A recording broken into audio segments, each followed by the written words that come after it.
Warning, this content is for entertainment and educational purposes only.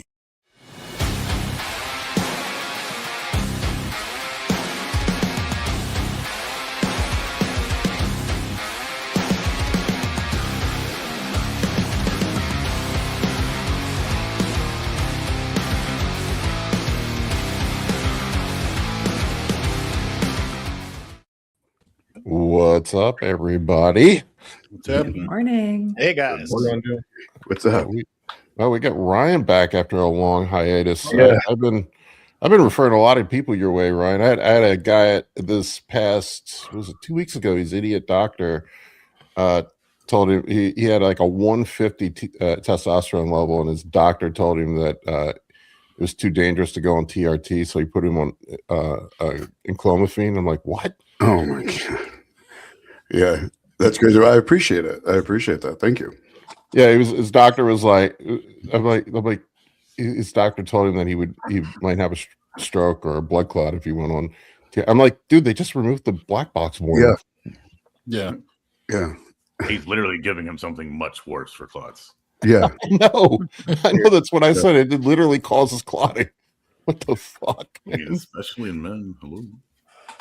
Like What you just painted, Paul, that picture, though, it seems like so common. I didn't realize how often doctors are prescribing that over TRT in general, just like injectable testosterone.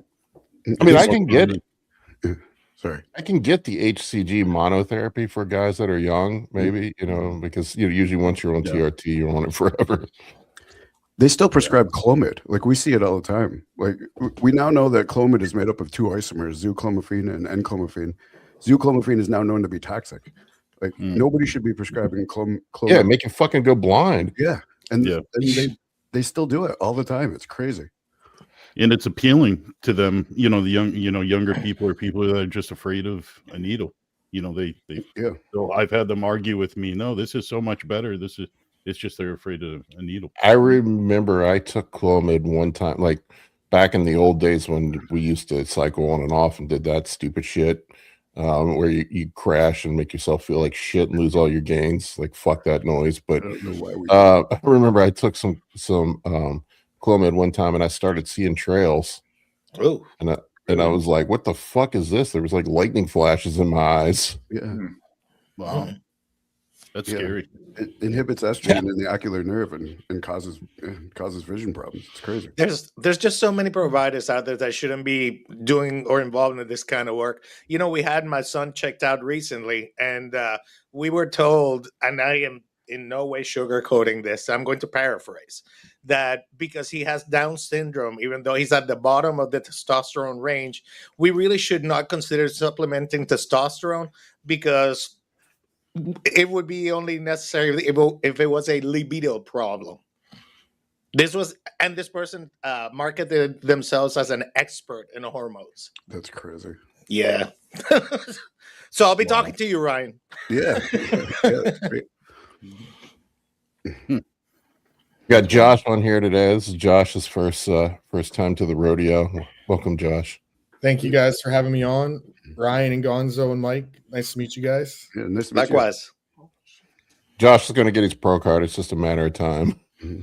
I just competed at Nationals. How'd you do? So I moved up from last year. I did it my first time ever, and I was third call out last year in light heavyweight. I spilled a little bit, but this year I moved up to second call out. I'm working with Justin Jacoby, and he brought the best physique that I could have, most conditioned I've ever been.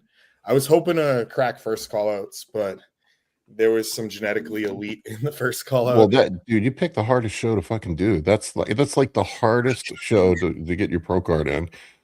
So I'm only 30, so I can't do masters. And at all the other shows, usually got to win the overall. So not North Americans. True. I'm thinking about maybe trying North Americans this year. Do North Americans, man. And top 3, I think. Christian just got his pro card in light heavyweight there this past year. We have similar physiques, short, dense guys. So I'm thinking you got some of the craziest legs I've ever seen. Thank you. So it kind of sucks. Coach just told me I can never squat again, and I'm a big squatter. So Yeah, there gets to be a time. I mean, you're probably getting to that age now, man, where you have you have an advanced physique, and you kind of, one, you got to think about balance, and then the other part you have to consider is injury risk. I mean, like you get so damn strong, like I'm sure a guy like you, I mean, you could probably smash 5 plates for reps. Oh yeah, my best ever was 495 for 16. Yeah. So I mean, like you get there, like the risk is so high, man. You know, at a certain point, and then it's like, how much more are you going to progress that too? It's true. So like I just so my bench is not that great. I had a micro tear in my pec a few years ago, and I don't bench anymore. I only do Smith, and I keep it controlled. No one benches at all. It's hilarious. It's my favorite question to ask. No one benches. There's Josh's. Just got some crazy legs. I don't know if that's a current picture or not. That was from last year, actually. Last year. So you're probably bigger now. Yeah, a little bit bigger now. That's pretty amazing. That's awesome. Yeah, it's even more impressive when you see him in person. I don't know how old that one is either. One with Nationals, that was this past year. If you click on that, which one? Back shot. Yeah, that was this year's conditioning. And that was second call outs. I was 13th place. Yeah, man, conditioning's on point, dude. Yeah, you can tell you've done some deadlifts too. Look at those erectors. Jesus Christ, man. Yeah, my best ever deadlift was 600 for 8. That's crazy, man. So, ladies and gentlemen, get strong when you're young. That's so yeah, basically coach was like, no more squats and deadlifts, and my identity crisis has started. You can graduate to Justin was on here, he calls it second bodybuilding. You can get more run and longevity. You got to think, man, if you're going to turn pro, you want to be able to last as a pro too. You don't want to get there and end up beat up and not be able to compete. Definitely. Knock on wood.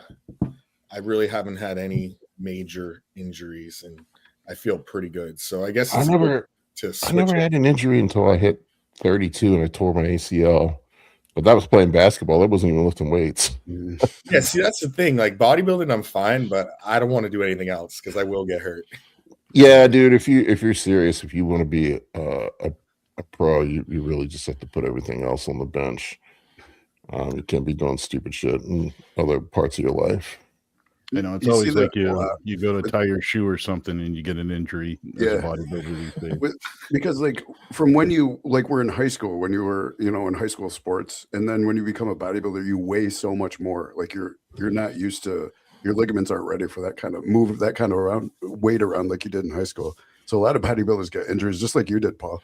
Like I've seen that a lot. Yeah, I mean, I was 185 pounds when I played basketball when I was younger. Yeah. It's a little different playing it at 280. Yeah.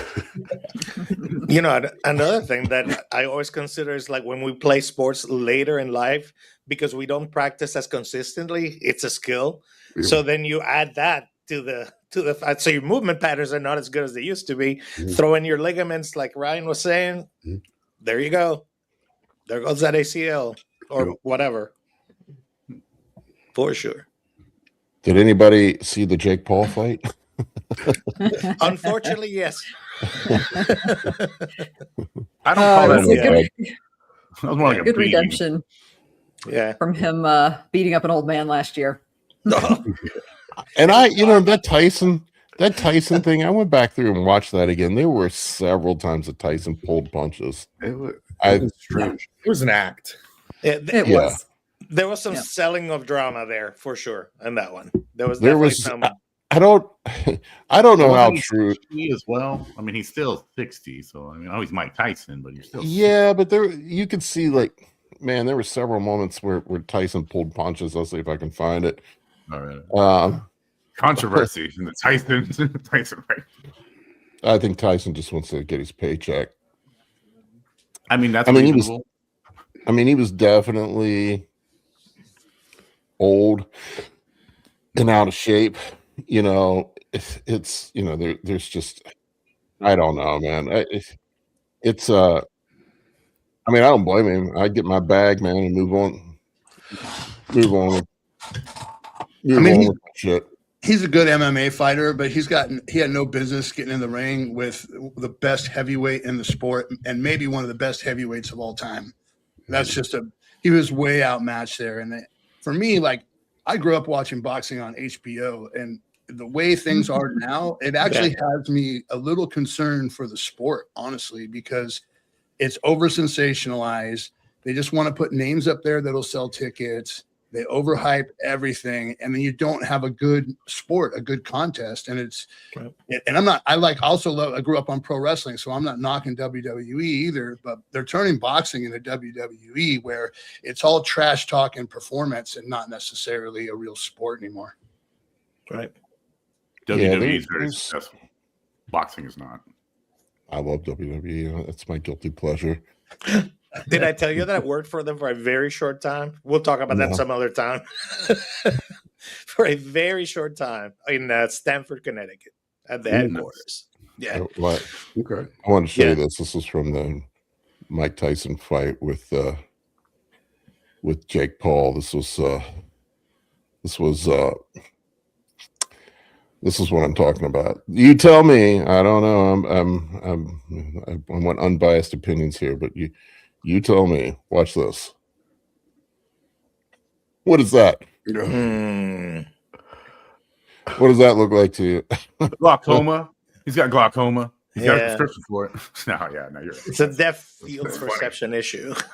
Yeah, so I don't know, man. That looks a little suspect to me.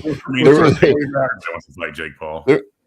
There was some talk this week that Jake Paul, you know that thing where he sticks his tongue out during the fight, that's like code for his partner to like, hey, bro, don't, gotta pull back a little bit.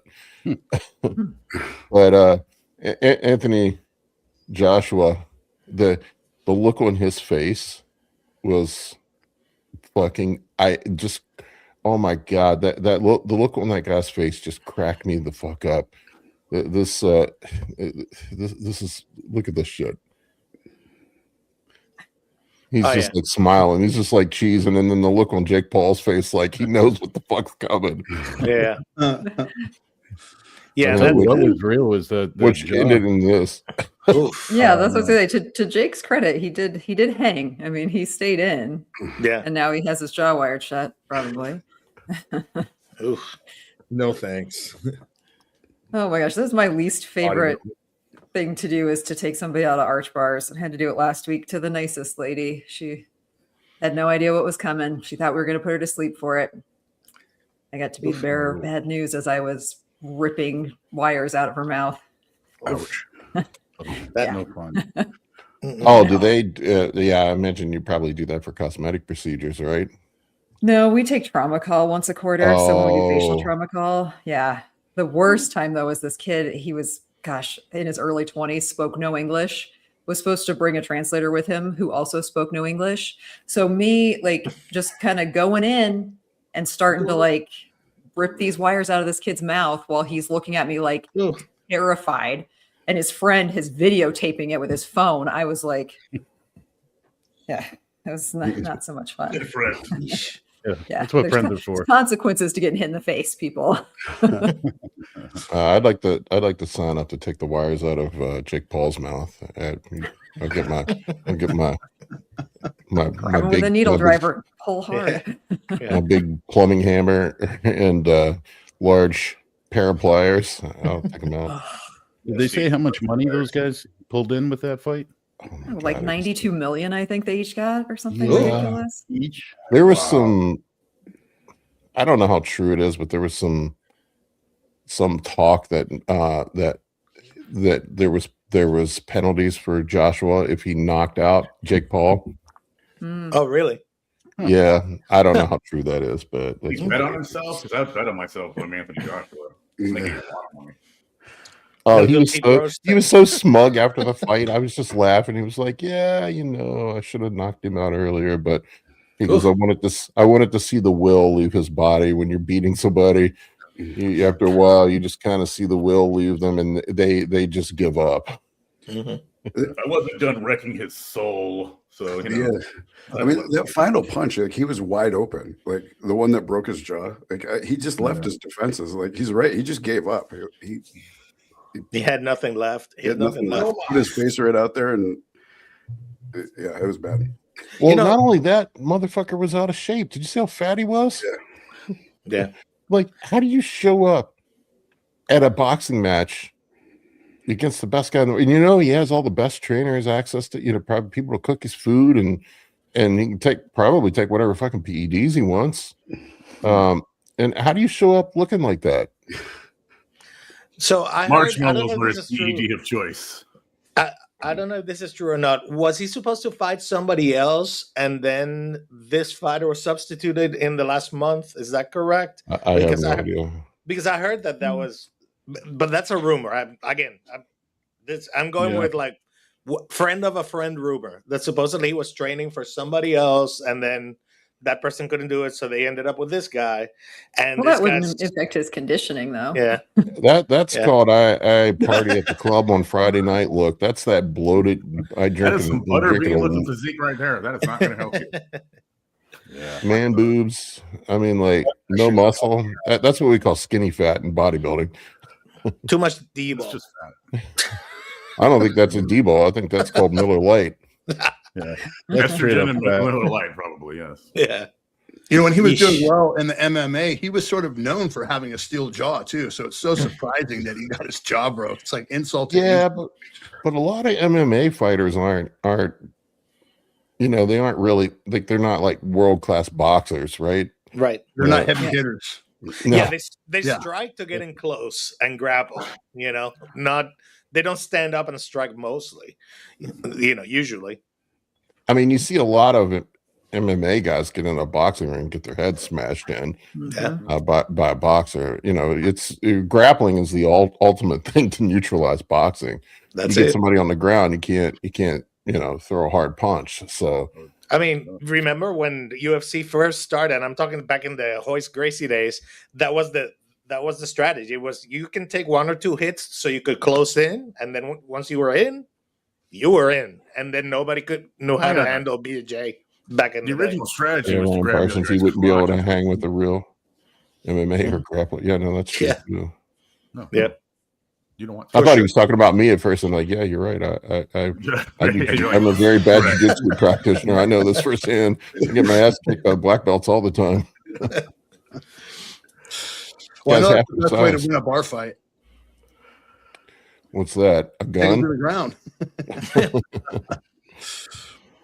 Man, dude, I'm telling you, jiu-jitsu is like the ultimate humbling thing, man. You go in and I'm 280 and you think you can muscle through some people, but man, there's some guys that are just fucking savages, man.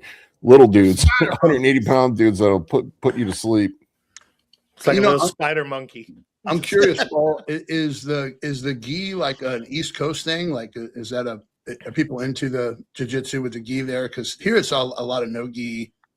Yeah, I mean, no gi versus gi. I mean, they do both at the academy I go to. No, gi is the traditional way to train, but there are advantages to both. No gi training with the gi. If you want to learn defense, like there's a more of a threat of getting submitted in a gi because there's shit to grab. You know, you can grab a collar, you can grab a sleeve, you can grab a lapel. You're under the constant threat of being choked or having your arm broken when you're in a gi. So you really learn how to play defense. That threat is not always present with no gi because you can't collar choke somebody with no gi on. Right. And there's the argument that gi is also more practical for self-defense because you're not going to be grappling with somebody with no clothes on, right? If you get in a fight. I mean, you might be. You might be, but look, I think there's advantages. I think there's advantages to both. It's probably smart to train both if you're looking for self-defense. For competition, if you're going to be an MMA fighter, it doesn't make any sense to roll in a gi. Maybe to get better at defending chokes. But no, I don't see it. I mean, if you're training for the cage, when these guys get in the cage, they take oil baths the day before. Yeah, it's a little soak in oil so that comes out of their pores when they sweat. when they start. Well, Dave, you wrestled in high school, right? Yeah. I wrestled too. We used to spray each other down with Pam before matches. I used to wrestle as well.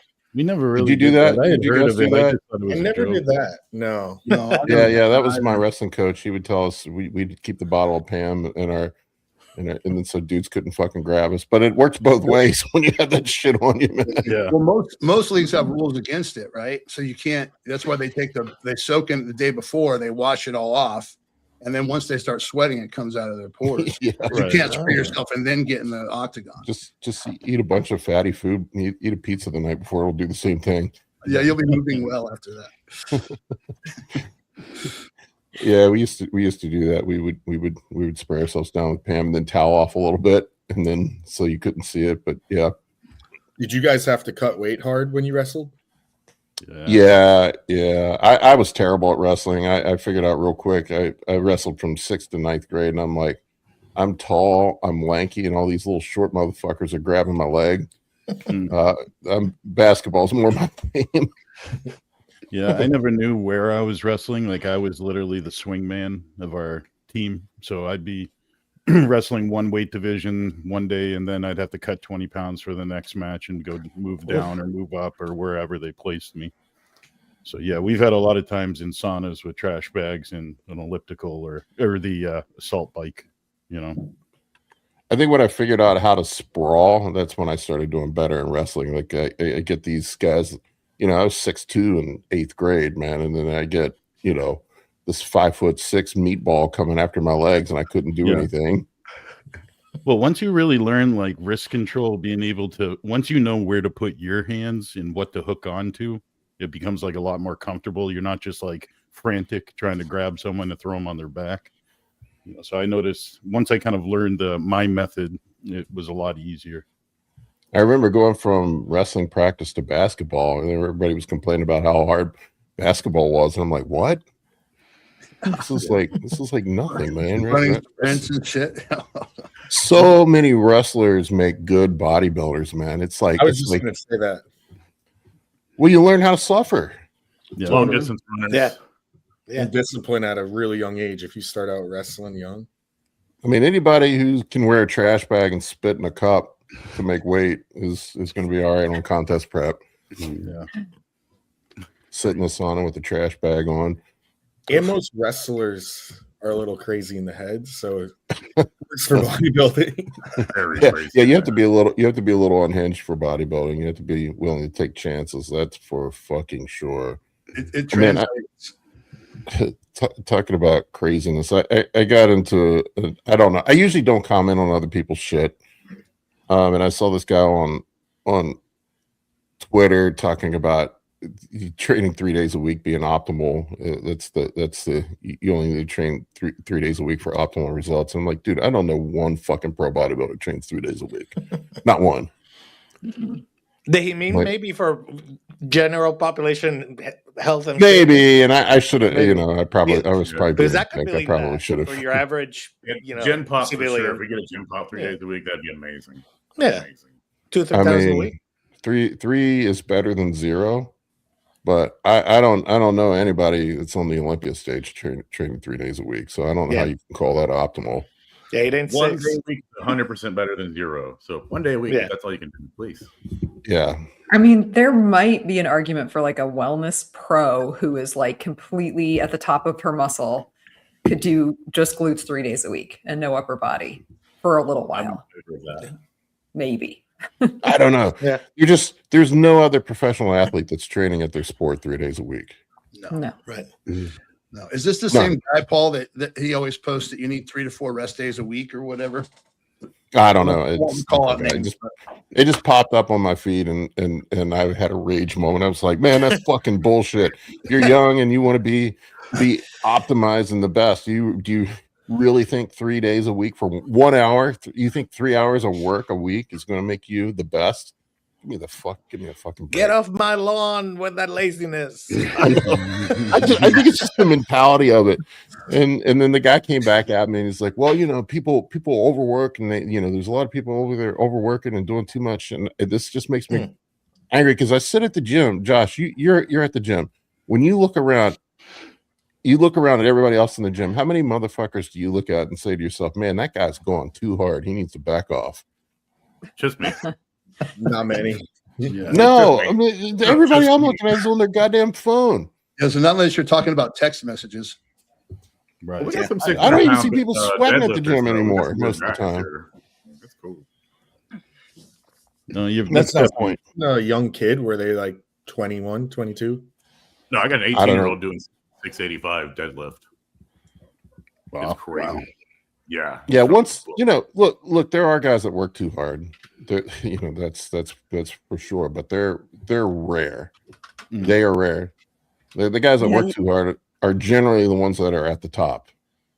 Yeah, there's far more people slacking off with their time in the gym than they are overworking. It's really hard to overwork. Your body almost self-regulates us anyways to stop, slow down. You can definitely overtrain. I've done it before. Yeah. You can do too much, that's for sure. But I mean, like deluding yourself into thinking that 3 hours a week of doing something is optimal is just beyond belief to me. I'm like, how the fuck does that work? And if you said, hey, I want to be the best wrestler in the world, do you think 3 hours a week is going to cut it?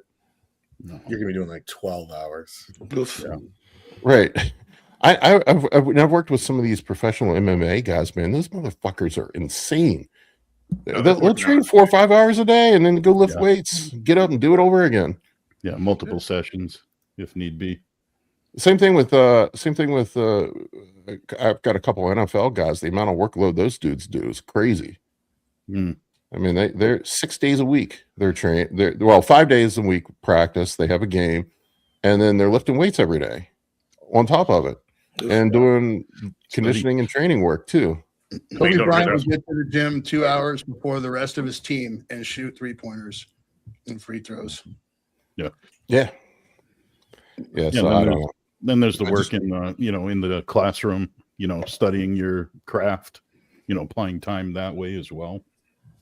Yeah, I mean, same thing with bodybuilding. Like, if you want to be great at bodybuilding, it's not just the gym time; it's the time you put in with the diet, the time you put in with learning, practicing posing. I mean, there's all these things that add up to being a great bodybuilder. I mean, but yeah, I don't know. It's just. Look, I think the thing. It's just a thing as old as time. Shortcuts sell. Who doesn't want to? You can be rich working 3 hours a week. That sounds great, doesn't it? Sure. Or you can look like Jay Cutler if you just train 3 days a week. Well, Paul, it makes me Coming think up. that the people that think 3 hours is optimal haven't really pushed themselves to that upper edge and found out what too much is too much. Yeah, all I'm saying is try a little bit more sometime and see what happens. Yeah. Find out where your limit is. All right, enough of the old man rant. I had something I was wondering about. I saw people were posting this Cristiano Ronaldo thing. I guess he posted a picture of him at 40 versus 30. I don't know. Do you guys think he is on the sauce? Which one is which? 20 or 30 is on the left, 40 is on the right. No, he looks like a runner. I don't know, man. I think there's This at least run 7 to TRT. 15 miles a day. It's crazy. Now, I don't know if he's retired or not, but I do know what soccer players used to do. He looks like he raided a Windsor factory. I don't know, man. I there's got to be at least some TRT and GH going on. Oh, I there. mean, Yeah, maybe, but for yeah, sure. I For can sure. see him being just natural. But yeah, For sure. he is the best. There is something about this picture that is impressive to me, and it's the fact that you can see form follows function in this man. Like he looks genetically engineered to play soccer, to play football. It's incredible. I mean, he's amazing. I'm not taking anything away from him, but He's no Messi though. I am Argentinian. Sorry, I got to throw that in there. So just Hair plugs or no hair plugs? That's the real question. Come on. He looks like he's injected more Botox than anything. He's got that. He looks great though. I mean, honestly, for 40 something or whatever, he looks. Yeah, let's say like- yeah, no, amazing. Oh, media, Guy's amazing. Yeah. I don't know. I work with a lot of these guys, like I work with some guys that are higher level athletes, and I would be shocked if there's not at least something going on there. Yeah. I mean, these guys are multimillionaires. They're going to take every advantage they possibly Yeah, can. he should be on stuff, but if you're just telling me, look at just the body and say, is he on stuff? He looks exactly the same. Yeah, I don't know. I think he's put on on something. some size on his quads, though. I would bet like test growth for sure, just to maintain that youthful vigor. Yeah, that and then look, I the professional athletes I've seen and that I've worked with, it's not what people think they would take. It's generally most of the time it's some peptides, growth hormone, HGH. I mean, look, if you're going to be a football soccer player, you don't want to be 270 pounds, right? That's not great for your sport. Right. You don't want D-ball pumps in your lower back and your calves when you're running on, trying to kick a goal. That's not great. Well, it's funny because that's kind of almost the convo Jackie and I had last night is like, what is natural? Like everyone thinks that, he can be enhanced. He could be enhanced, but not on any kind of hormonal assistance or anabolic, AAS, like we would think it could, there's other things, fat burners to keep them lean, or some stuff for like EPO for, to constantly be oxygenated for. There's Lee Priest. What's up, man? He's awake in the middle of the night. Lee, I thought it was too late to have you on, man. You should jump on sometime. What time is it in Australia? There he is. We need to get Lee on here sometime. What day is it in Australia? Is it Monday? Yeah, it's Monday, right? What's the future like?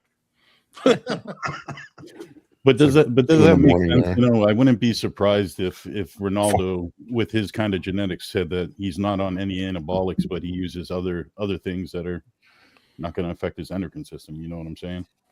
Yeah, possibly. Maybe he's on HCG monotherapy. There you go, Ryan. Well, and I think more than anything too, it shows that over 10 years, if you stay locked in, you can maintain, if nothing else, I mean, you keep your, like you said, Paul, he never got out of shape in the off season. I'm sure he's pretty strict with his diet year round. I mean, like those things matter. It's like a million little things over a decade. I mean, look at what the results were. I mean, that's what a real athlete does, not Jake Paul. Yeah. So Jake Paul could probably learn a little bit from him. Another thing, 10-year glow up for Jake Paul. As you start to experience the world, you learn that there are outliers, right? And that's true. And like a lot of times, like especially like when you're locked in your game, and especially when you're younger, you can't see outside your own self-centricity. So you think, well, whatever I see myself can do, or some of my buddies, you think nobody can do beyond that. But there are outliers. There are genetic freaks out there, and some of them really could look like that without any help. And I'm not commenting on whether he is or isn't, but we've all seen some genetic freaks who just nobody would guess that they weren't on any kind of enhancement. Oh yeah, I've talked to some people I trust implicitly that swear that know Ronnie Coleman and swear that he was natural the first couple of years he was pro. I believe that. I mean, look at him. Like he clearly had a genetic gift. Like, what was Justin brought that point up one time? Like I think at his first pro show he was 220, right? And then he was 290 at his peak. So, he put on another 70 pounds as a pro. Or maybe that's what happened. Yeah. Talking about big, Paul, you're right back to 270. I saw the other day. Is it a good 270 or what? I wouldn't call it a good 270. It's called the holiday season 270. I'm terrified of Paul knows that I'm terrified of the holiday season. The perfect storm of good food, holidays, coming off the after the show. That's a terrible combo, man. But here we are. I can still kind of see my abs, so that my hard cutoff is if you can't see the outline of the abs, that's when I'm pulling the ripcord. It's time to go into the diet. HGH. Yeah. Increase. I didn't use any. No? I didn't use any GH for like 5 months. I took off of it completely. And I just ran, like I came down as low as I've been in probably a decade. I ran 200 tests, no GH for about 4 or 5 months while I was recovering from this surgery. How did you feel though? Did you feel good? I feel fucking great, man. Yeah. Like best I felt. My blood work. Imagine this, man. My blood work was perfect. Yeah, I know, right? I thought When you'd I be was healthy running- without anabolic steroids. I was running. So I was running 200 milligrams of testosterone prescribed. Mhm. My endocrinologist, I talked her into doing it. And then I had I'm diabetic, so they prescribed me Manjaro and metformin, and that's it, man. That's all, 200 milligrams of Manjaro, 1,000 milligrams of metformin, 200 milligrams of testosterone for like the last 5-6 months, and I feel great, man. Blood work was great. And then I just I don't know, about 7 weeks ago, I pushed it up a little bit, running like 300 tests, 150. There's the bingo card. I said I'm diabetic. Tanya's the Big best. pole bingo card. Yeah, I went up to 300 tests, 150 primo, approximately, because sometimes I don't remember to take my fucking shots. I was gonna say your TRT was like 250 every 10 or 12 days, I bet. Yeah, something like that. Yeah. So yeah, I'm like chomping at the bit to push it back up. But as soon as I put the GH back in, I was doing 4 units every other day. I've been experimenting with the every other day dosing.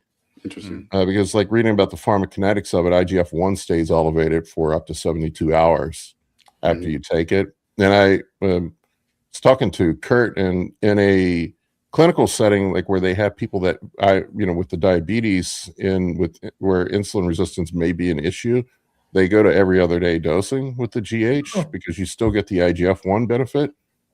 And so I've been doing that, and my blood glucose levels have been staying fine. So I bumped it up to 8 a couple weeks ago. And as soon as I went up to 8 every other day, holy shit, my weight, I went up like another 15 pounds. Just water retention mostly? Glycogen, water, I don't know. But strength has been rocketing back up at the gym. I've been kind of moderating myself because I want to let my shoulder be fully recovered. I've been kind of holding back a little bit. I don't want to go too hard. I've been making like 5-10 pound increases every week on weights. But do you think there's any advantage to doing the every other day for a non-diabetic person, given the IGF level thing? I mean, you're gonna lose the lipolytic benefit of it because that only lasts for about 6 to 8 hours. Oh, okay. I dose GH twice a day if I'm trying to lose weight or lose body fat. Yeah. If you're in a no or low carb state and you want to leverage the lipolytic effect of it, it would probably make sense to dose it 3 times a day, because you get that 6 to 8 hour window. But if you're in an off season where you're eating a shit ton of carbs and you want to prevent insulin resistance, I probably would just take a big bolus at night or every other night. Right. It's what I've been experimenting with. I was talking to Dave Crossland, the co-host. Yeah, Dave Sharp. Yeah, and he was saying that there's merit to the every other day. He's saying he's seen it be effective for people. Yeah, so far good results. I'm just playing around, because we like. You had your IGF checked to see where it's at. Doing it not recently, but it's always in the 400s. That's cool. IGF also isn't a great marker for actually telling what IGF is doing. Like the blood serum is not a great marker. No, because that's just that's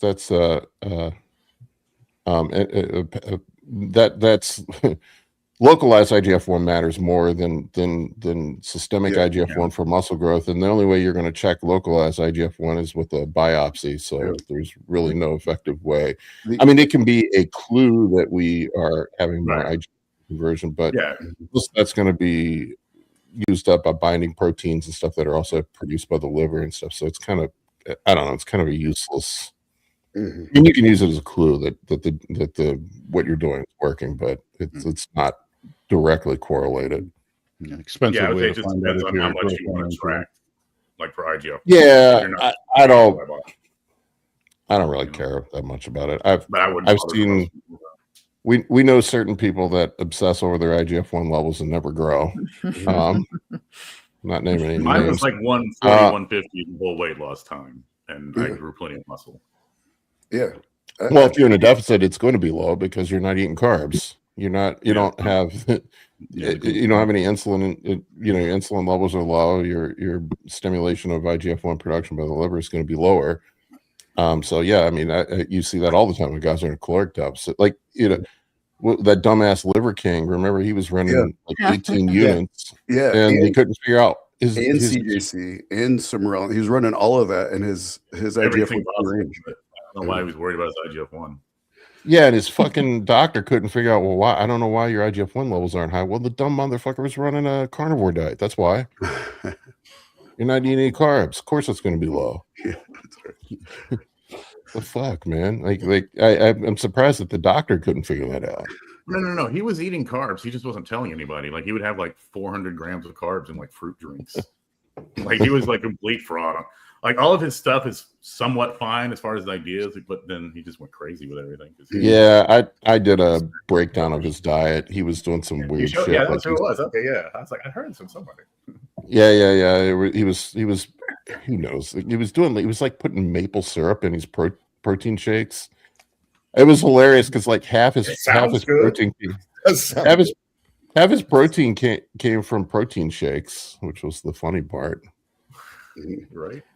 I mean, I have seen plenty of people who with HGH serums of like 30 and their IGF-1's in range. And I've also seen, people with above range IGF-1, but like, as we're indicating, it's just not always a good marker. I mean, pregnant women have high IGF-1 levels and they're not, looking like Ronnie Coleman. Levels. Oh, but they are building a human. That takes a lot of growth, growth hormone, grow a tiny human. Yeah. Well, I know Chase is when he was doing some of those mega dose experiments, his IGF levels were low in general, anyhow. Mm-hmm. Throughout most of those experiments. I mean, he got pretty big. Not low, but they weren't like And then trenbolone tends to make your IGF look lower, but it seems to obviously move everything to the muscles. Really, I've never heard that one. Yeah, Parabolic talked about it all the time. He did a bunch of it increases the with him we did a video on that. It actually increases the efficacy of the IGF-1. So it binds to the receptors, moves into the cell faster. Yeah, from what I recall, Tren lowers IGF-1 binding protein, right? I could be wrong about that, but that's what I recall. I have to look that one up. Have to ask. Although ChatGPT might not know, but that's what I recall. And how do you know that, Ryan? Just by testing the binding protein? I'm sorry. Go ahead. Sorry. Yeah, I mean, just so you see people do it, and again, I don't have great data on it, but we've seen it enough to where people who are doing trend, then you test their IGF-1, even if they're on like HGH or LR3, and their IGF tends to be lower. So then when you go do deep dive research, you actually see that. Well, that's systemic IGF-1, so it's probably being utilized. Exactly. The serum, right? Yeah, the serum is lower. And then you can start to find, you can actually see some information that trend does increase the uses, the efficacy of the IGF-1. I don't know specifically that, Paul is saying that it reduces IGF-1 binding protein, which makes sense. I don't know that we saw that. We just saw that it's being utilized faster. So it's like, here's what ChatGPT spit back. Yes, trenbolone lowers IGF-1 binding protein 3, which can increase free bioactive IGF-1 signaling, even if IGF-1 doesn't increase or even decline. Yeah. There you go. Yep, there you go. Up the trend. See? So the answer for everything is always more trend. So and I've seen through some empirical data that people do better on IGF-1 LR3 when they're using trend. So if you're going to use that, that's a time to use it. Austin's really good at documenting his research too. So Yeah. Watch that video if you get a chance, Dave. He explains it really well. Yeah. Yeah, I definitely will. He's really smart. I remember he used to reach out to me all the time when I first started putting videos and sending me stuff, and I was like, "Oh my god, this guy again." But he is super smart. Really smart. I love him. Yeah, and he's made some great progress too. I mean, he's done a lot of experimentation on himself that other people just wouldn't do, but he's able to accrue a lot of data that way. Yeah, no, That's he's a very super ethical smart. practice to do it on yourself before you even think about talking to other people. I appreciate Well, I mean, that. that's what we do in the bodybuilding, right? Yeah, no, I Wherever like it. It's good stuff. we find a guy with autism that's willing to experiment on himself, and then the rest of us reap the benefits. Use the tism, Luke. Use the tism. He gave himself gynecomastia and then was able to reverse it. I cured it with a DHT cream. DHT cream. Yeah. That's pretty bold. No one was using that. That's smart. DHT, like, you know, when you think about it, it makes sense, but nobody else would try that. Who else would try that, right? But he did it and it worked. Like DHT binds to estrogen receptor beta, which reverses all the proliferation. So it just reversed the gynecomastia completely. Well, that's essentially what Masteron was an attempt to do. All right, we want to take some questions. Yes. Oh, actually, before we start the questions, I have a question for Ryan. Since he's on, I'm going to ask it. Ryan, we got notification from our compounding pharmacy that we use that they are no longer able to compound the 25 milligram per milliliter testosterone. Have you run into that with any of your compounding pharmacies? No. I was just shocked. Yeah, that would be just a choice by the compounding pharmacy, like if they aren't selling enough of it. But like our pharmacies are still have that.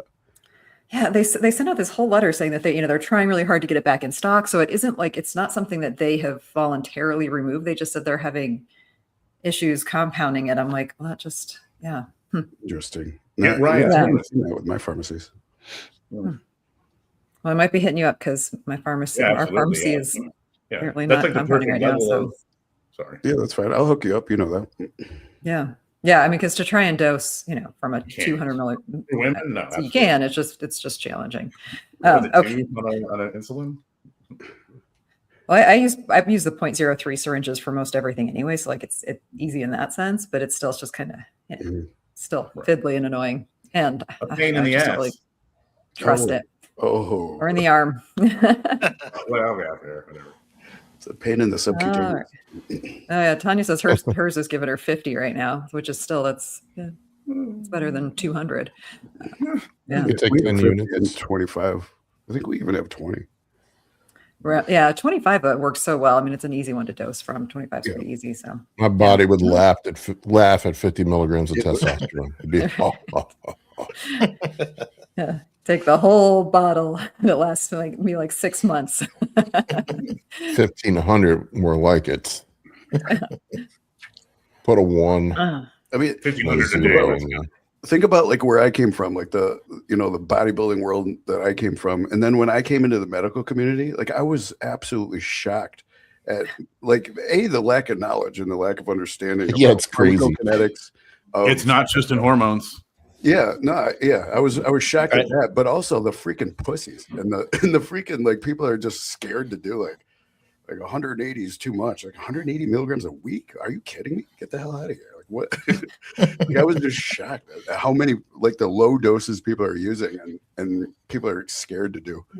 Yeah, I've had a consult recently where a guy was telling me that his doctor had him on 120 milligrams a week, and he asked if he could go up to 200, and his doctor was scared. Yeah, and that it was too dangerous. I'm like, bro, fucking 80 milligrams. I would like I wouldn't even notice the difference if adding 80 milligrams of testosterone to my like when I'm at peak doses, like any of us on here, like, would you even notice 80 milligrams?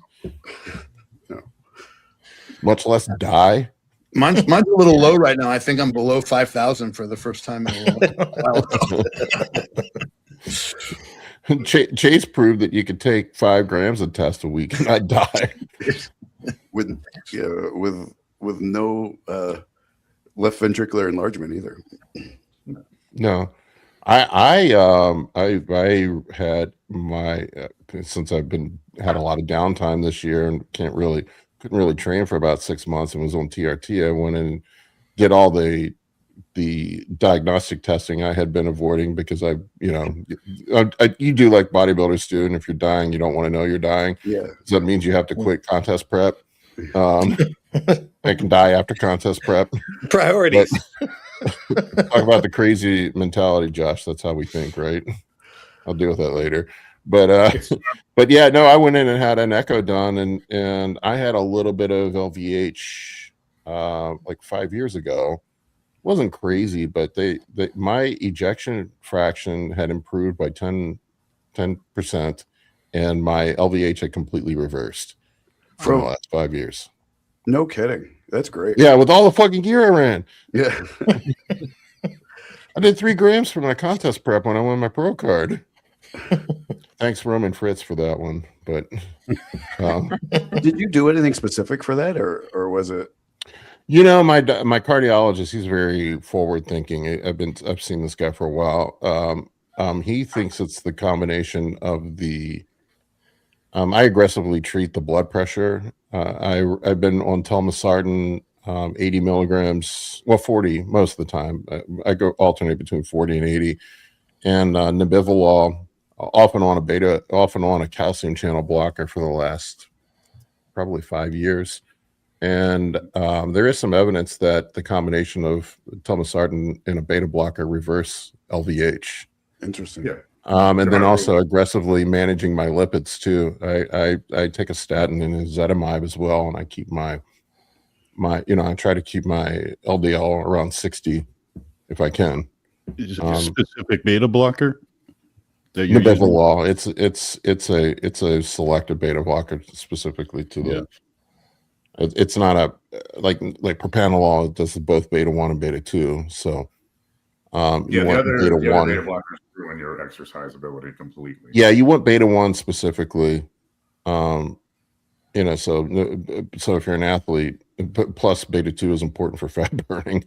So it's nebivolol would be a better choice for a bodybuilder. Same thing with statins. You want to stay away from the lipophilic statins that could potentially cause muscle issues.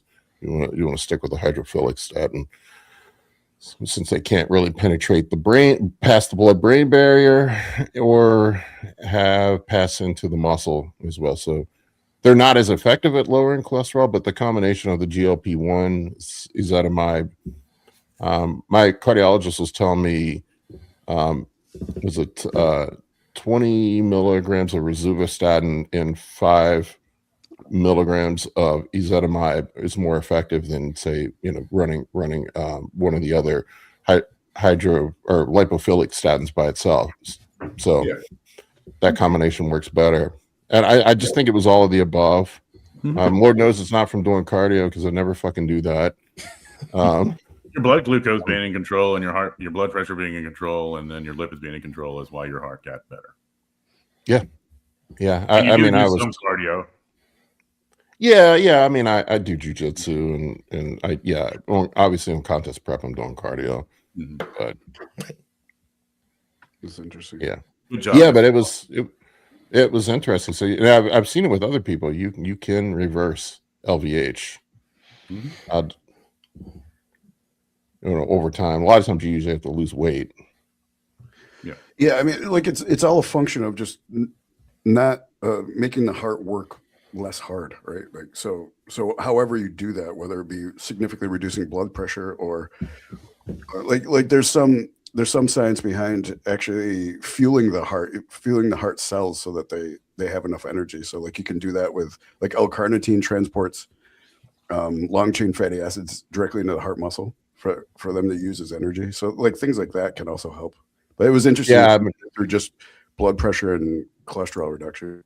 Yeah, and I do run for the most part run a low fat diet. I'll stick with a low fat diet and supplement in EFAs. Like I try to get plenty of EFAs in my diet, which can also improve cardiovascular health, as you were mentioning. Yeah, Tony was talking about I've had more than one client on beta blockers had to come off soon after starting with me, and they felt so much better. They were probably on a non-selective beta blocker, like propanolol. But yeah, the whole thing about the whole body beta blocker is because you need to get all of your cells, your whatever beta. Yeah, and the problem with those is you can't get your VO2 max. Oh no, absolutely not. Like I went from running marathons to not being able to run at all. Oh, interesting. Yeah. Awful. Well, guys, I got some Legos to build before I send my grandson back to Michigan, so I'm gonna hop off early today. I'm Enjoy. literally doing that later. Happy New Year. See you later, Mike. Happy New All Year. right, let's. Sorry, I ramble. I feel like I'm talking way too much No, it's about me good. today. Let's get some questions in. Well, while you were talking about it, we did have a question about when you take your, where'd it go? It wasn't that long ago. Oh, the beta blocker. Yeah, I saw that. Yeah, when do you take it? I take it at Bedtime? night. That time. There we go. So Ryan, that was, I Uh, don't know where your question went, but that was Ryan's question. One thing on that, I would say if you're a steroid user, take them post workout to try to get your stuff down. Okay, Josh is the Not immediately medical post workout, professional but there's something about steroid users; their heart rates stay elevated well past the time they should. Oh. Yeah. I tend to take the Nebividol in the morning just to get my heart rate down throughout the day. You know, it's the way I look at it. Yeah. Gotcha. Blood I mean, pressure and- normal then? Yeah, if your heart rate's like, you know, constantly like in the 90s, it's your heart's working hard, right? And that's exactly what's going to cause left ventricular hypertrophy. So that's what, you know, yeah, getting your heart rate down, getting your blood pressure down, those are all good I things. don't know if you can see or not, but I just made it go away. Hey, just tell us real quick. What is it? What you got? My resting pulse rate right now at 270 pounds is 64. Oh, okay, good. Yeah. Yeah. Yeah, over the last Right. year, it's gone down recently, but yeah. You generally want to 64. stay under 70s, 60s. You're good to go. Then it's Nobody that's running a gram of gear is under 70. Yeah, that's correct. Be lucky to be under 80, yeah, 80 might be the best case scenario. Like I laugh, I'll post, you know, all my clients post the blood pressure pictures up in the pulse. You know, they'll be 115 over 75 or whatever, and then the pulse will be 85, and people are like, "He's going to die," and I'm like, "Bro, he's on trend. Yeah. It's going to happen." that alone is a 5 or a 10-point bonus to your resting pulse rate. Taking trend. Same thing with GLP-1s too. You see, especially Retta. Yep. You see a big jump in resting pulse. Yeah, I noticed that. Throw some Clen and ephedrine and everything else that's on up there. Yeah. Mhm. All right. Questions. All right. The first one is from Daniel. Being off for 1 year, lost some muscle and gained some fat to about 20%. Going back on cycle, would you aim to get the old muscle back first or straight into a cut? Lose fat. Lose fat. 20% is too much. easier. I mean, if you try to gain muscle at 20% body fat, what are you going to be? 25 when you're done? Yes. Set yourself on TRT and 16-week cut. TRT, a GLP-1, Oh yeah, well yeah, GLP-1 makes it much easier. Yes, absolutely. a little bit of growth hormone. Spend 16 weeks, get down to 10%. That's what I would do. Mhm. Give yourself plenty of runway to play with. Plus, summertime's coming up. You want to look good at the beach for the ladies, right? You want an 8-pack, not a 6-pack. Nobody wants to see a guy with 25% body fat and 5 pounds more muscle No. In Speedos. in Speedos. I don't know. It depends. I mean, there are fetishes. Some women might like that. Depends where the 25 pounds is held. I saw 25 pounds somebody more post fat. a study or something or a survey recently. It said women prefer dad bods. I'm like, I don't believe that for one fucking second. No, They they don't. prefer the work that a dad bod takes for them to put up with. They probably say that because they don't want to offend or upset their husband. But Amy, do women prefer dad bods? No, absolutely not. No hesitation in that answer. Nope. Think for somebody who had a very big dad bod. They don't like the dad bod comparatively. Not a good look. All right, ready for the next one? Let's go. From Cody. What's an ideal warm-up before it becomes a set or start to fatigue, interfering with your sets? Don't think I'm that big, but some people think it's odd because I'm weak too. Well, those are two different things, Cody, but how many sets do you guys think of as a warm-up? Let Josh take this one. You're the guest, new guest. So ideally, I do like a little warm up with some rotations, like external rotations, and just warm up my shoulders and everything prior to something. And then my first exercise or two, I generally do like 2 to 3 feeler sets. And if I need more, I do more. But I really go off of how I'm feeling individually each session. And generally my first exercise is more of a warm-up or like pre-exhaust, especially if it's for chest or legs. Like I do a fly and warm up, or a leg extension prior to legs, and really get blood flowing, and then get into the compounds. But I still warm up a few sets, and then really focus on the progressive overload with the heavier work. I just go straight to my working set. Fuck all of it. This is why I had shoulder surgery. Do you really? Is that real? I did for a while. I used to be just go straight into my working sets. Really fucking dumb.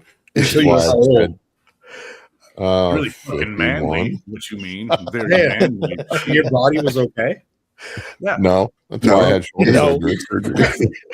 I was actually going to say, yeah, I totally agree with Josh. And what I wanted to expound on is that warm-ups are really important.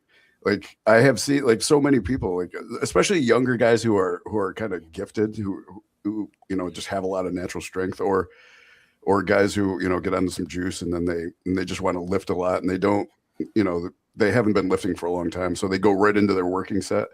And I've said it to people. I said, you're going to pull a muscle, like on a bench, like you're gonna pull a pec. You got to warm up. Don't do that. And sure enough, like I'll see them pull. I've seen it multiple times. They'll pull a pec. I was like, I told you that was going to happen. Yeah, I learned that. Really important. Yeah, I worked with Dr. Marv, and he set me up a very extensive warm-up routine for my upper body to prevent shoulder injury. So I'm being very careful now. Yeah, no, I was totally a dunderhead. I'd walk in and I don't lift super heavy, but I would do straight sets. So I would just like maybe do one warm-up set and then go straight into my working sets. That's crazy. Yeah, it's fucking stupid. So believe me, just because I'm smart doesn't mean I do smart things. You can definitely do a lot more work if you warm up first. I was trying to be efficient, man. My logic was like, hey, when the guys come to move the furniture at the house, they don't warm up with the end table first. They just go straight we used to have a lot of beer before we went to work. No, it's smart to warm up. If you think of the mechanics, right? Like your muscle, like there's a couple different things that can cause like a little pull, right? And if your muscles are two things, if the actual fibers are a little bit misaligned, right, and then you suddenly put a ton of tension on that, then they'll kind of like flick back into place, but with a tear in there. Or if a ligament is slightly caught on a bone, or a ligament or a tendon, I mean, is slightly caught on a bone, and that's why like a lot of times when you'll be working, you'll feel that clunk, right, or you'll feel like people call it a bone crack, right. But that's really just a tendon aligning where it's supposed to be. So if you have a tendon that's like kind of slightly caught on a bone and you put a ton of stress on that, that's when you pull a muscle. That's when you pull something, or you have a strain, right? Well, or just repeated like fraying of that tendon. If you're continually clicking it over the bone, like look at Paul's bicep tendon was a great example of that. If you get that click that where you kind of feel that tendon snapping over the bone every time you do a movement, like that's just wear and tear on that tendon. Yeah. They get frayed, which is different than being scared. And Cody, if people think you're weak for your size, like who cares? If you're big, who cares what you're lifting? I don't lift super heavy. Yeah. Yeah, the judges aren't asking people like how much you lift. I did lift heavy, like bench press question just for the funny part, because then no one bench presses in all the bodybuilding community. It's hilarious. Josh, you still bench press, or are you giving that up? I've never bench pressed. Oh, sorry. Wrong, Josh. Josh Brown? Have you given that up, or? Oh yeah, I had a micro tear from probably not. Yeah, that's right. You said that a few years ago. Incline barbell. 315, did 1 plate, 2 plate, 3 plate. Like I was only 26 at the time too, and I figured I'm young, can get away with it. Nope. That was the last time I did a barbell bench. Yeah, barbell benches. My orthopedic surgeon, when I went in for my shoulder surgery, he said, I don't remember the exact number, but it was something like 70 to 80% of pec tear or rupture surgeries are from barbell benches. Oh my God. It's like almost all of them. He said they almost never see them in other people. And the same thing, like he told me about my bicep tendon thing. He's like, you only see that in guys that lift weights. He's like, nobody else has that injury ever. That's a great lead into this question from Josh. Should bodybuilders get their big three up to a certain standard before swapping them for machines? And the answer to this is not stop 1 rep short of tearing a muscle. I don't look. I go back. You know, this is the thing I talk about. You know, I was talking to Josh Brown about at the beginning. When you're a beginner bodybuilder, I think it's really important to focus on progressive overload and mastering the basics first. And you know, look, if you don't have access to stuff, you can't go wrong with doing the big three. That's how I started off lifting. I think most of us probably started off lifting weights. I worked out at a shitty little powerlifting gym that had squat, bench, and deadlifts, and I progressed those and got better at those and got stronger. And when we look at, you know, like the risk of pec tear, when you're benching 135 for 10 reps, the risk of pec tear is probably pretty close to 0. Whereas if you're doing 405 for 8 to 10 reps, there is way more risk of, you know, so there are stages to bodybuilder. I think when you're in that beginner to intermediate phase, that you really have to focus on mastering the basics and progressive overload. However you do that, you can do that with machines, probably. But I'd probably start off with barbells when you're young and healthy and can get away with it. Barbells and dumbbells, and then as you become an advanced bodybuilder, when you hit that phase where you're probably on the verge of turning pro or you turn pro, the progressive overload starts to become more and more difficult. Like, you know, like Josh, I mean, you're banging out 15 reps with 495 on squats. I mean, how much more are you going to progress that? You're going to do 15 with 595, right? You know, so it's kind of like he wants to. Yeah. Oh yeah. I mean, progression is fun, man. I fucking love it, man. I mean, that, you know, smashing the logbook gives you purpose when you go to the gym. It's fun as shit. That's the most fun part of lifting. So don't miss out on that beginning phase where progressive overload is important. But I would say at some point there are levels to this. At some point you have to get more. Also, you know, big barbell compound movements too aren't going to address, you know, certain muscle groups. I'm sure probably one of the you clearly at the national show your conditioning was top notch. Josh, I'm sure the judges probably told you there's certain body parts you need to bring up, right? Yeah, for sure. Like my upper body, my back, I need to get away from the barbell row and the deadlift and do a single right. arm. So then you have to specialize your training more. You're in advanced level training now. You have the base of muscle built up. You have the strength level there, and now you need to get really detailed with your training and get into the nitty gritty to bring up. And I had to do the same thing. And so, you know, there are phases to this. So I'd say, look, if you're a beginner lifter, bar, squat, deadlift, bench press, great. Why not go for it? And then when you get to a certain size, then you need to evolve your training. Sorry for the long-winded answer. I have a follow-up question, Tanya. How many legs did you grow when you stopped squatting? Right. I was saying, you have 3 legs now? Yeah. This is magic. Well, you know, I also didn't grow a leg doing squats. So, you know. Yeah. Interesting. My legs grew better when I stopped doing squats. I would agree with you. What do you change out your squats for? Like hack squats, or do you like just hacks, leg presses, split squats? Some of that probably has to do with anatomy too. I'm only 5'4". Yeah. Everybody that tells you that squats are the best for leg growth are short dudes. Yeah. They're all short dudes. They're all guys with short femurs. Yeah. Tall guys like with me, I was probably not far off from you with strength on squats, man, but my legs weren't that big. And I'm a hell of a bench presser too, man. I could incline 405 for reps at one point. But I found what I found with squats is like it was all lower back for me. It was hip, it was adductors and lower back is what I was using for squats because I have long femurs, right, and a long torso. Yeah, that makes sense. Whereas everything you need for deadlifting, right? Yeah, I was essentially doing good mornings is what I was doing. Yeah. Right. But you know, it's definitely your unique anatomy plays a role in that as well. It's always short guys that say squats are awesome. You never hear a guy over 6 foot saying squats are awesome for leg size. Squats are awesome. I'm 5'7.5", just for the record. I like to watch women do squats. Does that count? Boy and Dave.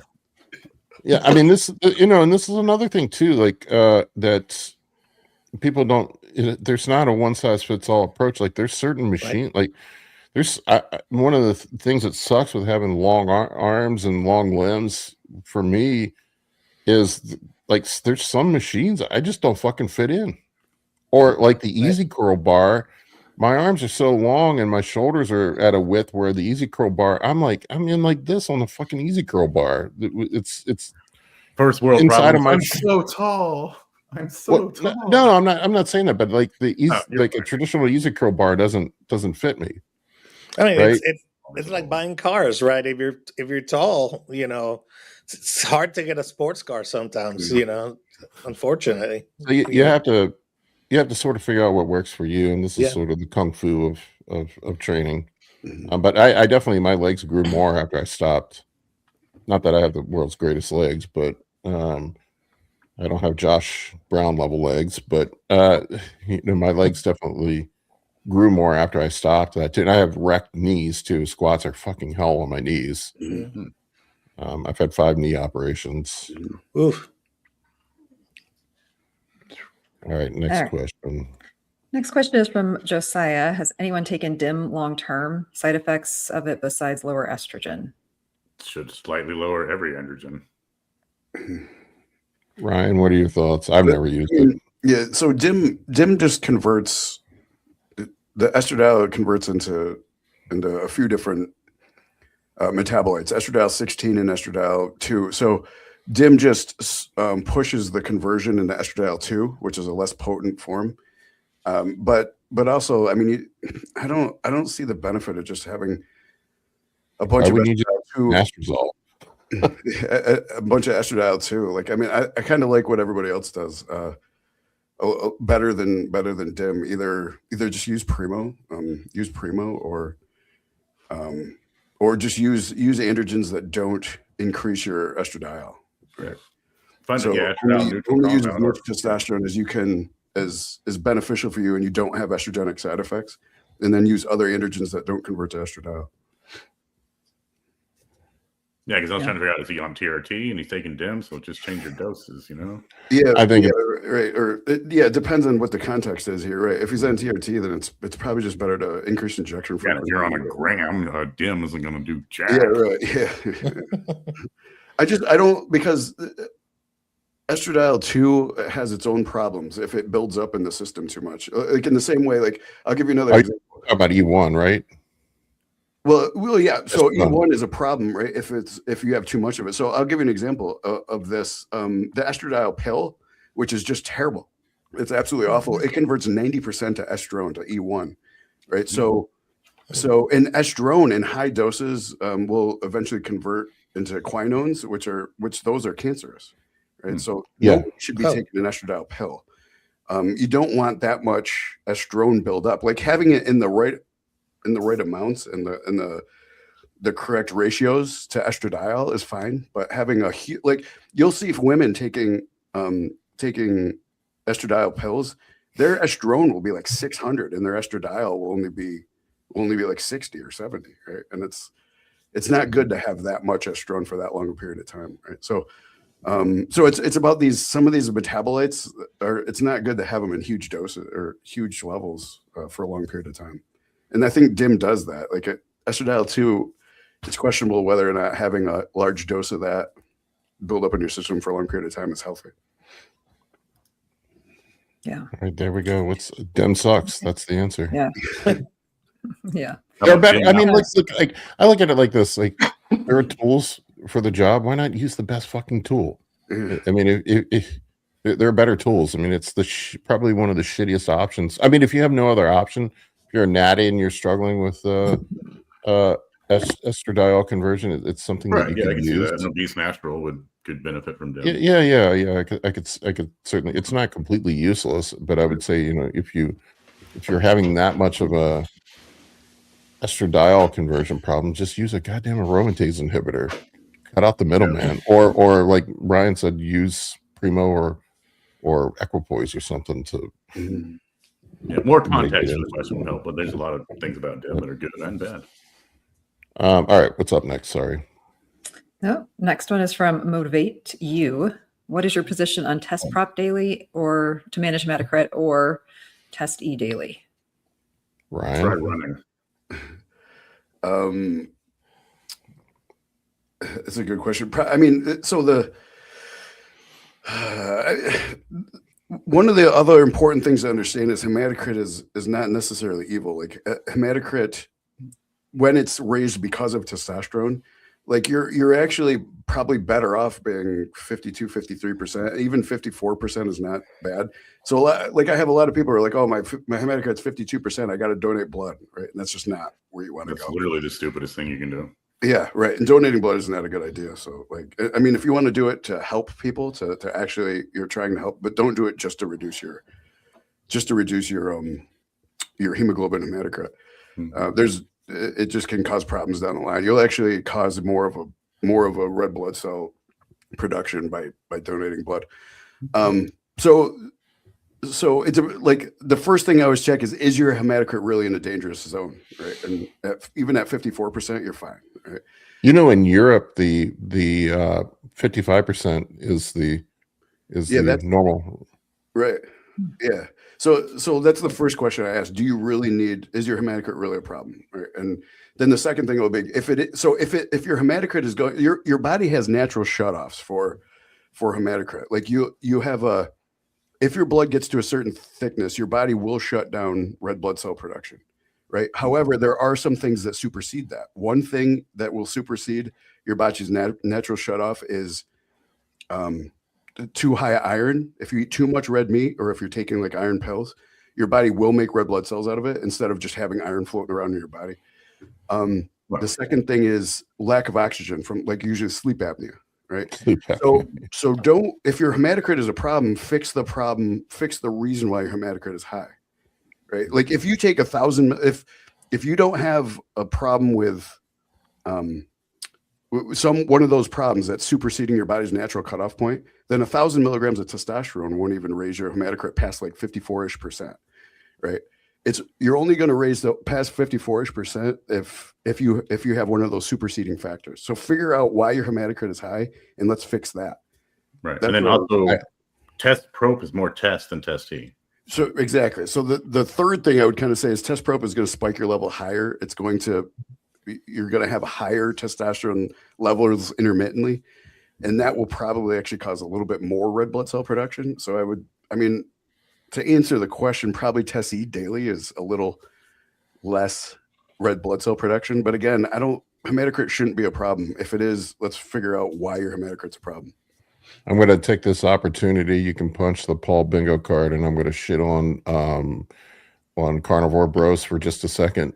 I do a lot of blood panel consults, and I see the Carnivore Bros who are eating nothing but ribeyes all day long, and taking PEDs and have high blood pressure, and also sleep apnea on top of it. And I often see those dudes have 58, 59, 60 hematocrit.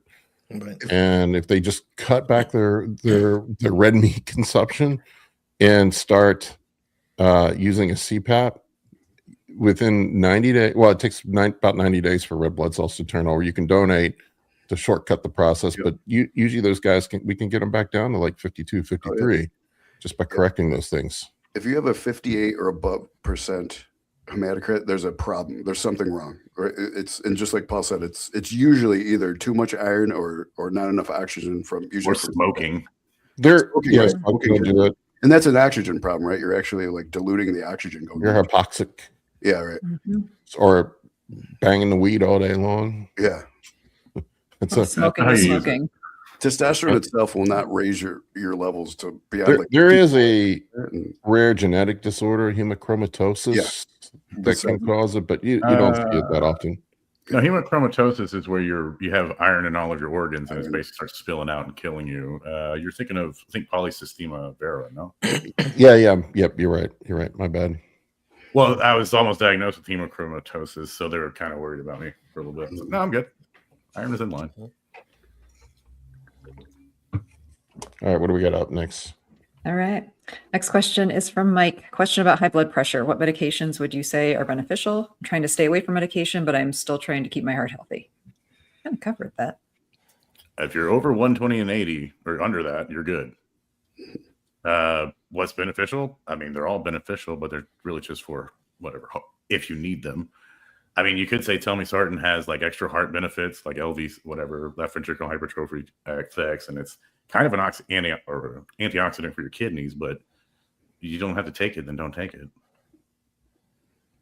Yeah, you could also start with what's, basic question to himself is, why is my blood pressure high? Am I overweight, obese? Am I retaining massive amount of water?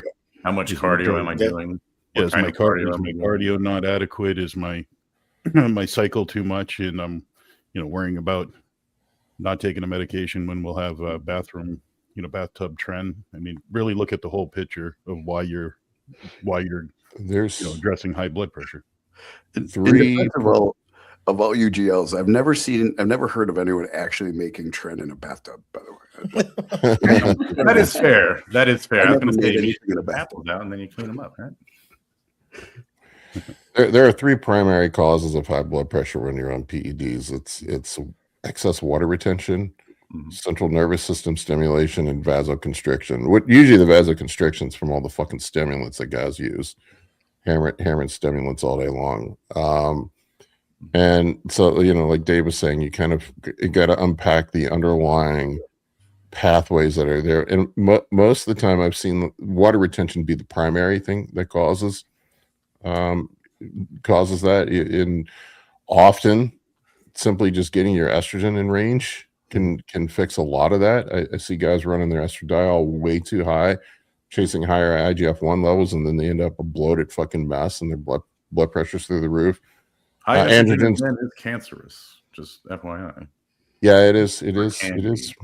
Can be colon and prostate cancer specifically. Yeah. But it also can just happen. I mean, any of you guys that have run GH or high androgen loads, there is stimulation of the renin, angiotensin, aldosterone system. A lot of that is genetic.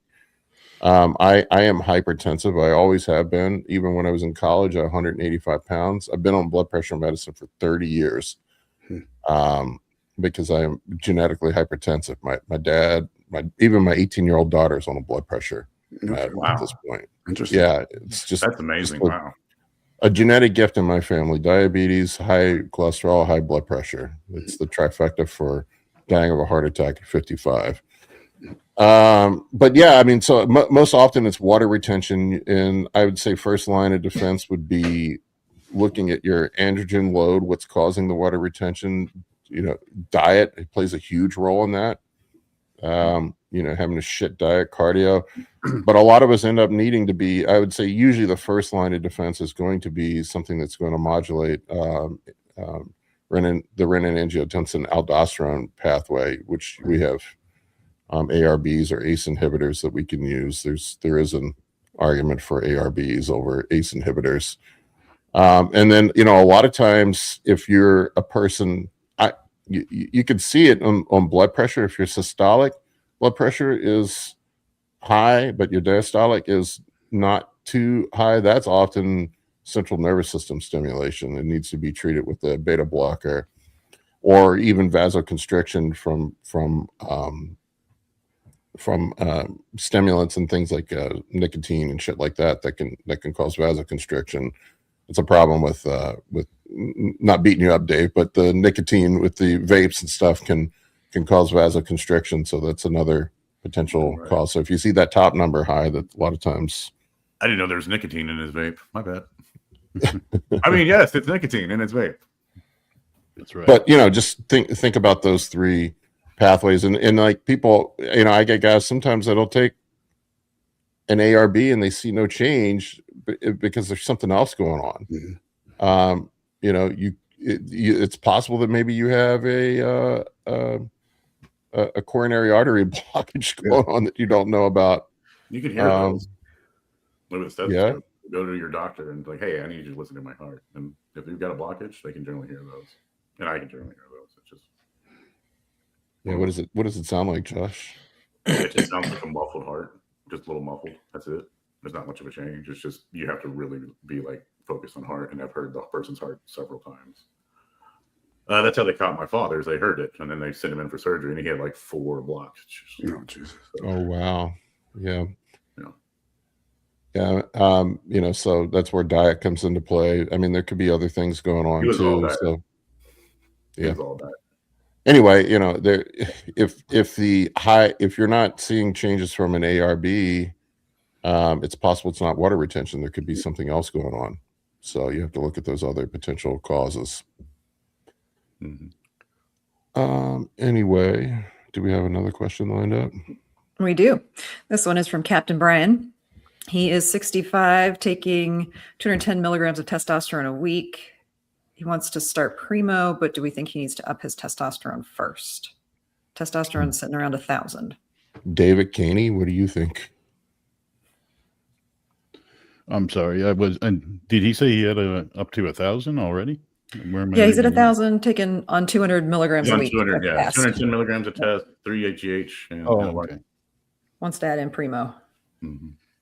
I mean, there's good reason to put it in if you feel your estradiol's a little elevated. If that's an ultra-sensitive test, that's a little on the high end.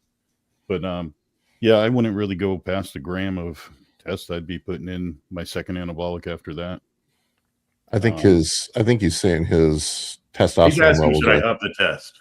I think he's at 210 milligrams a week. I think he's saying his test levels are at 1,062. Yeah. His estradiol is only 26. I'd be trying to get the most out of the testosterone for as long as I could get up there with those doses and just monitor your estradiol. And then eventually, if you need a little assistance with the estradiol, you can put the primo in and see how that treats you. Just like this estradiol is too low to add primo.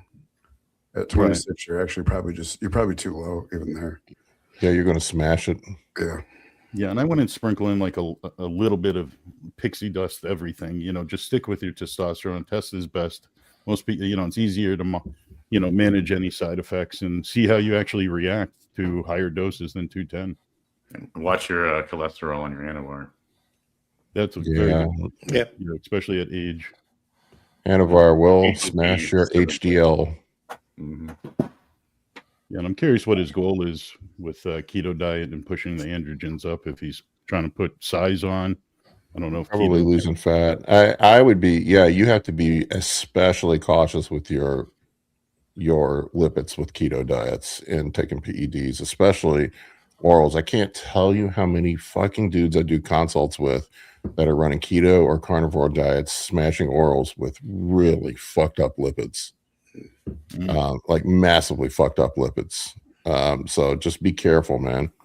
I would make sure highest lipids you've seen, LDL or whatever. LDL, I've seen it over 400. Oh, Geesh. Yeah, I've seen it over 400 many times. Bravo. Yeah, many times. I've seen 300, 400. I've seen HDLs that are 5 or 10. Well, I expect those. Yeah. Well, because I figure most guys that want a console are like have probably fucked something up pretty bad. Yeah. I mean, I've seen some crazy shit, man. I've had guys come to me with, "Hey, I'm not feeling good. My ALT and AST are both 1400." And I'm like, yeah. You probably don't feel very good at that. It'll happen. What do you do? Anadrol for 2 years? Good Lord. No, the craziest ALT and AST numbers I've seen are from DHB, man. DHB, man, it's crazy. I don't like. It's weird. Like somebody brought up in the comment section the other day that it may not be the DHB itself. It may be the solvents that they're using. I don't know how that would affect. Does Ryan know? That's the question, right? I don't know. Was DHB even sold back then? Because evidently DHB crashes really easily. I don't know if that's true or not. That's what somebody told me. I never had DHB. Wasn't very popular when I was doing this, so I actually never sold it. Yeah, that's a new thing, man. Like I never heard of anybody running fucking DHB until the last couple of years. But I have seen some crazy liver numbers on DHB from people. I've had it's not just one. I've had a couple guys come to me that ended up in the hospital with acute liver failure. Really, from like DHB. were they actually like did they actually have symptoms of liver failure other than just Yeah. I had a I shouldn't. Well, I gotta be careful.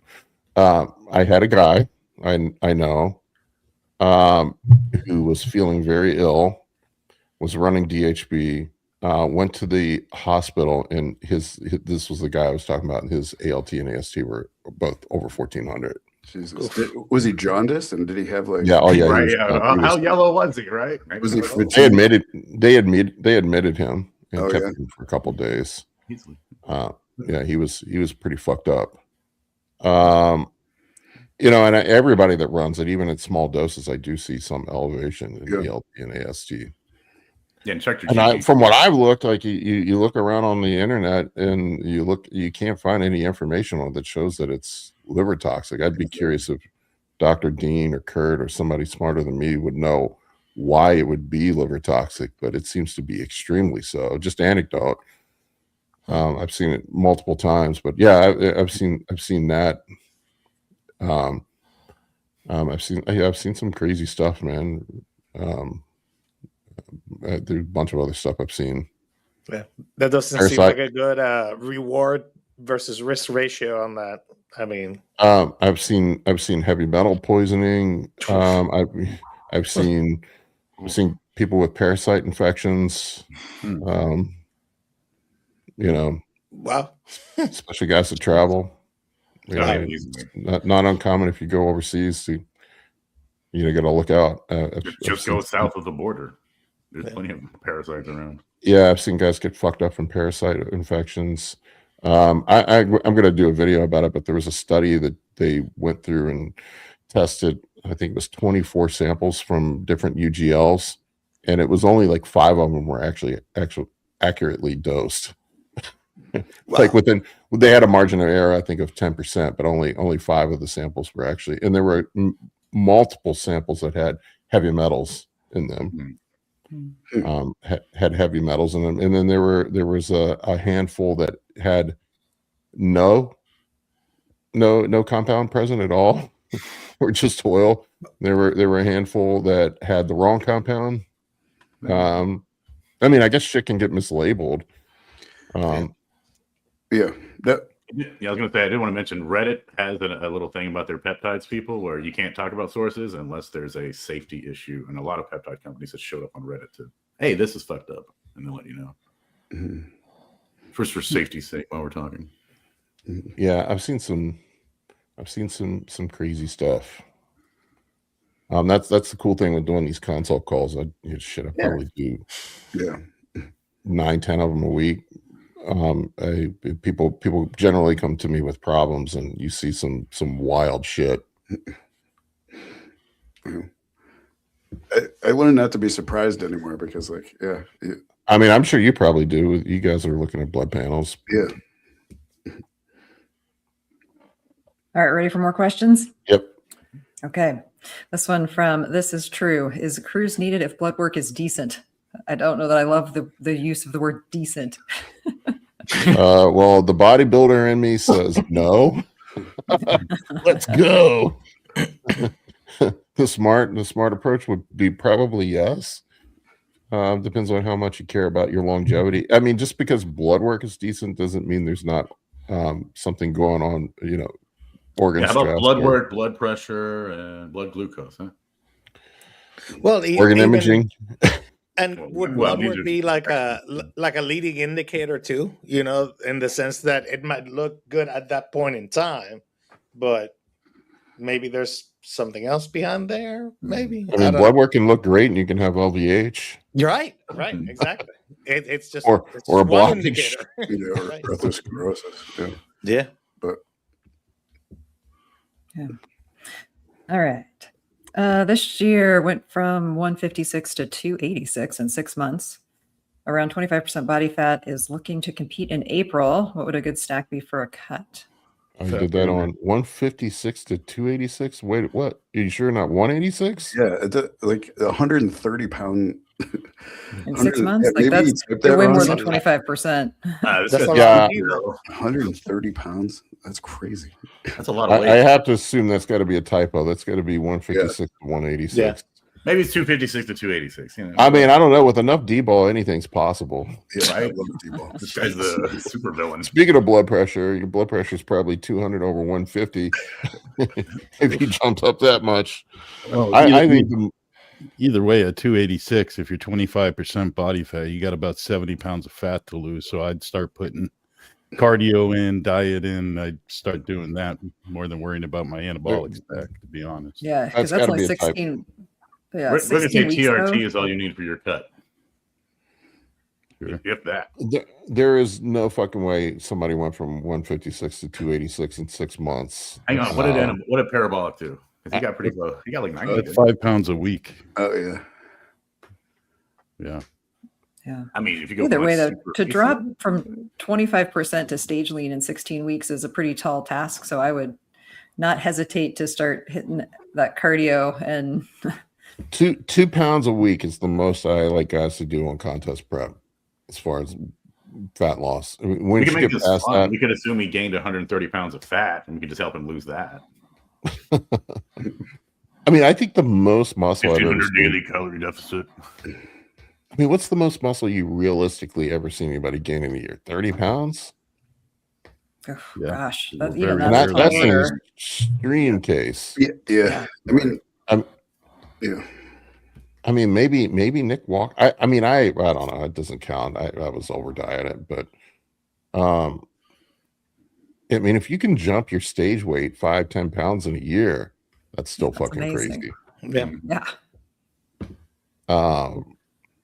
I don't know. Nick Walker, I mean, probably is the most extreme case I've ever seen. Dude put on 100 pounds over 7 years.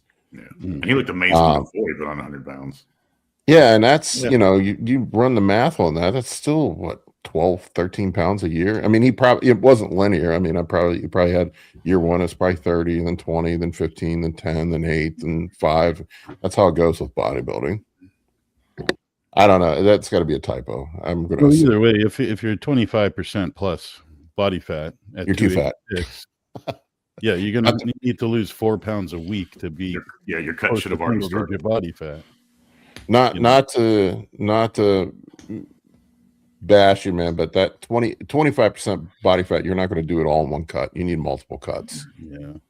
Especially for a show. I mean, Yeah, that's there's a no. lot to try to cut to go into a show. Yeah, you're gonna go from 286 down to 156 and lose all your muscle. Yeah. But my honest opinion to answer his question though is like if you wanted to now find a way to put growth hormone in for the lipolysis effect, if you're not already having that, maybe consider some mitochondrial efficiency, peptides or whatnot, a MOTS that can help you, not get your heart rate elevated, not be a stimulant, but still help you burn some body fat. That might be a nice way to slowly move into the fat loss process here, rather than jumping on anything too aggressive right away. All right, let's get one more in, and then I gotta go. I'm gonna pee myself if I stay on Okay. much longer. Look at this one from Kilburn65. Been on dad TRT for the last 2 years at 180 milligrams a week. How do I go up? Slow or start at 300? Yeah, I go to 300. Don't be Yeah, a pussy. man. Go for broke. Don't be a pussy. Yeah. What is that, TRT? What is that? Best advice ever. Don't be a pussy. Like, that's my normal TRT. What's the problem? I'm not- So many good decisions come after somebody goes like, "Don't be a pussy." Exactly. That's how all the great stories start. Yeah, that's true. That and hold my beer, right? Those are the. Only 110-foot tall jump, mother. I used to. He doesn't do it anymore, but I used to love it when Ian Valieri used to do Q&As on Instagram, and that was his answer for fucking everything. Yes. And he's like, what do you think I should put 200 milligrams of tren in with my 500 milligrams of testosterone? He's like, I think you should not be a pussy. And then that's how he would answer everything. He's right. 200 tren a week is a baby dose. I mean, Yeah, TRT. No, all jokes aside, man. It depends on what your goals but I don't like. It's like I said earlier. Like all of us on here, like I wouldn't even notice 70 milligrams. Probably wouldn't even notice 120. But for you might. I mean, going up to 300 is probably. I mean, wouldn't you say, Ryan? That's kind of like where you're getting in the super physiological ranges. Yeah, and that would be a big jump. Just go up there slowly. I mean, you can just do like, I don't know, 40 or so milligrams every couple of weeks, just to make sure that you're tolerating the increased estradiol well, and that you're make sure your blood pressure doesn't suddenly spike or something like that. And just I generally, when I'm on cycles, I titrate up slowly. I find if I jump straight into high doses, all kidding aside, my blood pressure goes through the roof. Yeah, you're just like the the introduction of that many of the hormone, the change in the hormones, right, will really increase the renin, angiotensin, aldosterone system. So it's like the slow, let your body get used to the higher hormone levels, and then you attenuate that effect.